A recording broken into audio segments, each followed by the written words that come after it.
Vendredi, le jour des grandes manifs en Algérie, on a voulu vérifier s'il était toujours hospitalisé en Suisse. C'est une information cruciale que se posent des millions d'Algériens. C'est pour cette raison qu'on s'est rendu aux hôpitaux universitaires de Genève.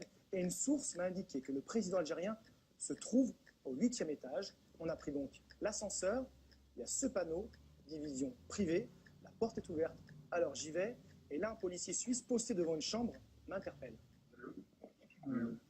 Non, mais on n'est pas Là, d'accord. c'est au 8e, mais je ne pouvais pas passer. Enfin, vous devez voir clair. D'accord. C'est pour M. Bouteflika. Comment? C'est Bouteflika. On va être, Il est ici. Puis une infirmière sort d'une chambre. Je veux savoir si M. Bouteflika était ici.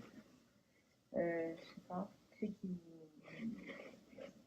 Allez, va. Ouais, ça marche. Merci, madame. Donc on a bien la confirmation qu'il est dans cet hôpital. On était à quelques mètres de sa chambre. Et on vient de l'entendre, un de ses frères serait même présent à ses côtés. Il faut savoir que les frères ont un vrai rôle. Ils sont aux manettes du pays depuis que le grand frère est souffrant. Petite présentation, il y a Saïd Bouteflika, que certains surnomment le vrai président, et Nasser Bouteflika, le plus jeune, qui joue un rôle de Sherpa, de conseiller de l'ombre. On retourne à l'hôpital et en déambulant, image incroyable, je tombe sur Nasser Bouteflika. Voilà, on va le voir, il est toujours aux côtés de son frère, ici en 2014 lors de la dernière présidentielle, plus récemment en 2017, encore aux côtés du président.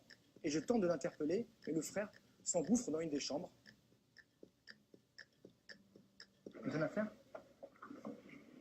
Monsieur Nasser? Vous voulez voir M. Bouteflika? non, je pense pas, non. Monsieur Nasser? Je vais juste vous demander de retourner Je là-bas. suis journaliste, Ici, c'est fermé. Comme c'était M. Nasser Bouteflika. N'importe. on est donc invité à quitter les lieux. Et tout à l'heure, dans l'après-midi, il y avait toujours des policiers, selon nos infos au 8e, ce qui laisserait penser que le président sortant n'est toujours pas retourné en Algérie, là où il est pourtant censé faire campagne depuis hier.